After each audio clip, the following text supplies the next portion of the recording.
So అభిజ్ఞాన శాకుంతలం అనేది సాహిత్యకారులుగా మీకు ముందు నుంచి దాని గురించి కాళిదాస్ గారి రచన ఒక మాస్టర్ పీస్ కాబట్టి అవగాహన ఉండే ఉంటుంది.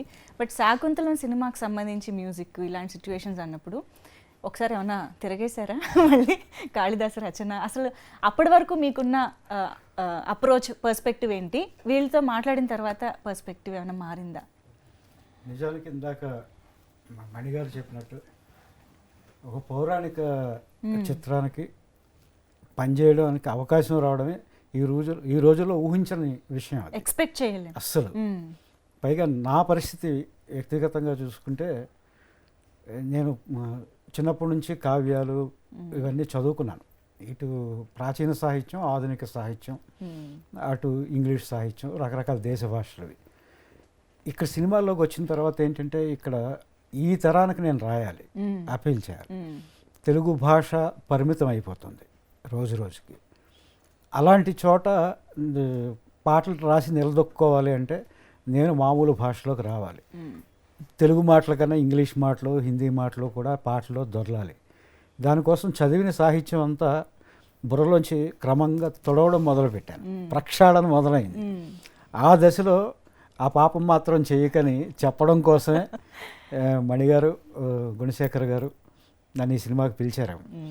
ముఖ్యంగా ఈ అవకాశం రావడానికి ముఖ్య కారకులు సాగర్, మహతి స్వరసాగర్, మణిగారు అబ్బాయి.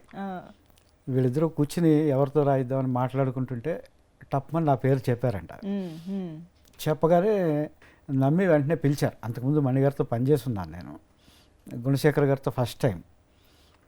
కలవగానే ఆయన నాకు ఒక 2 గంటల నేరేషన్ ఉన్న ఒక సీడీ నాకు ఇచ్చారు. ఇచ్చి ఇది విను ఫస్ట్, తర్వాత మాట్లాడదాం అన్నారు. ఆ నేరేషన్ విన్న తర్వాత ప్రాణం లేచొచ్చేసింది. శకుంతల దుష్యంతుల కథ, అభిజ్ఞాన శాకుంతలం, ఇటు తెలుగులో శృంగార శాకుంతలం పిల్లల మరి పినవీరభద్రుడిది. అయితే ఈ కథ అంతా విని నేను రాయడానికి పూనుకున్నప్పుడు గుణగారు ఒక మాట చెప్పారు. ఇది పౌరాణికమే కానీ మైథాలజీ ఫర్ మిలీనియల్స్ అని చెప్పి, ఈ తరం కోసం తీస్తున్న పౌరాణికం ఇది.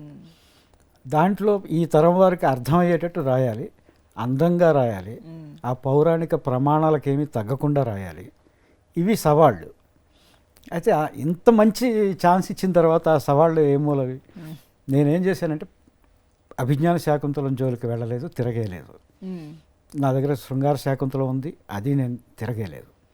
ఏమి నెరేషన్ ఇచ్చారో గుణశేఖర్ గారు, నేనేమి శకుంతలని అర్థం చేసుకున్నాను, ఆ సిచ్యుయేషన్కి ఏం కావాలి అది మాత్రమే ఆలోచించాను. అలవోకగానే రాశాను.